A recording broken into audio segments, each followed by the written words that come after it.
আমি আপনি অনেকে বলি যে আরে উনি তো অনেক উন্নয়ন করেছে, অনেক কিছু করেছে, কিন্তু ওনার ভিতরে ভিতরে যা করেছে, ইলিয়াস আলীকে এইভাবে হত্যা করেছে, কেউ বলতে পারবে না। 2013 সালে সাপলা চত্বরে নিরীহ মাদ্রাসার ছাত্রগুলোকে মেরে, ব্রাশ ফায়ার করে মেরে, পরের দিন সকাল হওয়ার আগেই ফানি দিয়ে ফানি মেরে কিংবা স্প্রে মেরে রক্তগুলোকে ফানি করে ফেলেছে। কেউ দেখেও নাই, শুনেও নাই, এখনো পর্যন্ত কেউ জানে না কয়জন সেদিন শহীদ হয়েছিল, জানেনও না আপনি আমি।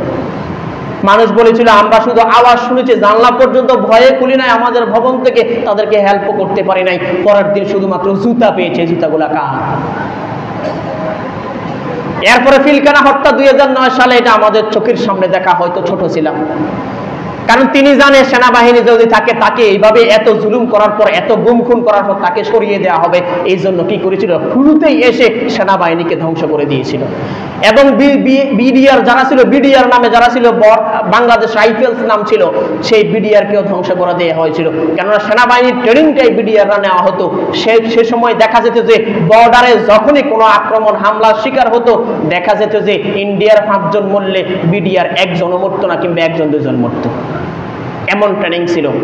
তার উদ্দেশ্য ছিল বিডিআর ধ্বংস করা। বিডিআর দিয়ে সেনাবাহিনীকে হত্যা করেছে বিডিআর বিদ্রোহের নামে। ওই সুবাদে সেনাবাহিনী খতম হয়ে গেল, বিডিআরকে সেই খুনের দায়ে জেলে ভরে দেওয়া হলো, নামটা পর্যন্ত পাল্টিয়ে দিয়ে বিজিবি রাখা হলো। চাইল দেখছেন, 57 জন সেনা কর্মকর্তা 100 বছরও এই বাংলাদেশ তৈরি করতে পারবে না, একদিনে সেখানে শহীদ করা হয়েছে। 2013 সালে হাজার হাজার শত শত মা বাবার বুক খালি হয়ে গেছে। এখনো পর্যন্ত ওই মা জানে না তার সন্তান বেঁচে আছে কিংবা মরে গেছে। গণকবরের অসংখ্য গণকবর মানুষ খুঁজে পাচ্ছে, সেখানে যা হাড় হাড্ডি এই ছাড়া কিছুই পাওয়া যাচ্ছে না। এমন জুলুম নির্যাতন করেছে। তাহলে এই যে জুলুম নির্যাতন, এগুলো আল্লাহ সহ্য করেন না।